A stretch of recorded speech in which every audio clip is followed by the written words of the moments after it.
Railway જંકશનને લઈ ગામ લોકોએ રેલવે તંત્ર સામે આક્રોશ વ્યક્ત કર્યો છે। જેતલસર અને આસપાસના ગામોના લોકોએ મામલતદાર કચેરી ખાતે આવેદનપત્ર આપી રેલવે પ્રશાસનના નિર્ણય સામે વિરોધ નોંધાવ્યો। ગામ લોકોનો આક્ષેપ છે કે રેલવે પ્રશાસન દ્વારા જેતલસરના મહત્વના વિભાગો અન્ય સ્થળે ખસેડી અન્યાય કરવામાં આવી રહ્યો છે।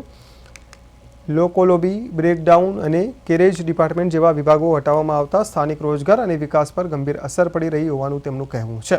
આવેદનમાં દાવો કરવામાં આવ્યો છે કે વિભાગો ખસેડવાને કારણે રેલવેને આશરે ₹10 થી 12 લાખનું દર મહિને વધારાનું આર્થિક નુકસાન થશે। ગ્રામ લોકોનું કહેવું છે કે જેતલસર પાસે રેલવેની અંદાજે 10 લાખ ચોરસ મીટર જેટલી જમીન ઉપલબ્ધ હોવા છતાં નવા વિભાગો શરૂ કરવાને બદલે જૂના વિભાગો બંધ કરવાનું રેલવે તંત્રનું વલણ અયોગ્ય છે। લોકોએ ચેતવણી આપી છે કે જો માંગણીઓ સંતોષવામાં નહીં આવે તો જેતલસર અને આસપાસના ગામના લોકો રેલ રોકો આંદોલન સહિત ઉગ્ર જન આંદોલન શરૂ કરશે।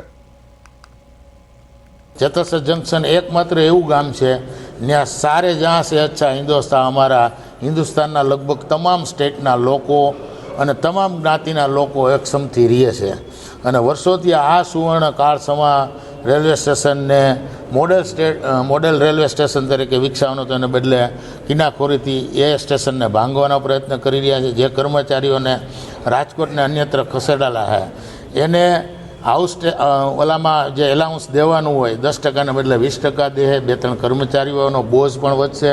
મહિને અમારા ગણિત પ્રમાણે આ લોકોએ જે અમને કીધું છે 10 થી 12 લાખ રૂપિયા વધારાનો રેલવેને ખર્ચો થાય એમ છે ને જ્યારે અહીંયા ક્વાર્ટરથી માંડી અને 10 લાખ ચોરસ મીટર જમીન ભગવતસિંહજીએ આપેલી છે અને તમામ ફેસિલિટી ઉપલબ્ધ હોવા છતાં અને ભારતના વડાપ્રધાન નરેન્દ્ર મોદીનું સ્વપ્ન છે કે મોટા સિટીને બદલે નાના સેન્ટરને ડેવલપ કરવા, એને બદલે રેલવેના અધિકારીઓ કોઈ ચોક્કસ કારણોસર આ નાના સેન્ટરને ડિમોલિશ કરવા લાગ્યા છે।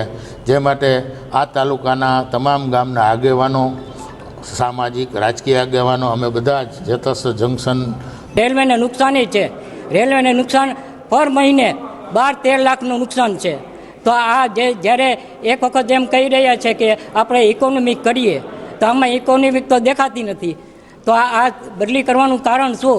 એટલે અમે આ બધા આગેવાનો ભેગા થઈને અમે જે વ્યાજબી માગણી કરશું, જો અમારી માગણી સંતોષા નહીં તો અમે ઉગ્ર આંદોલન કરશું, રેલ રોકો આંદોલન કરશું।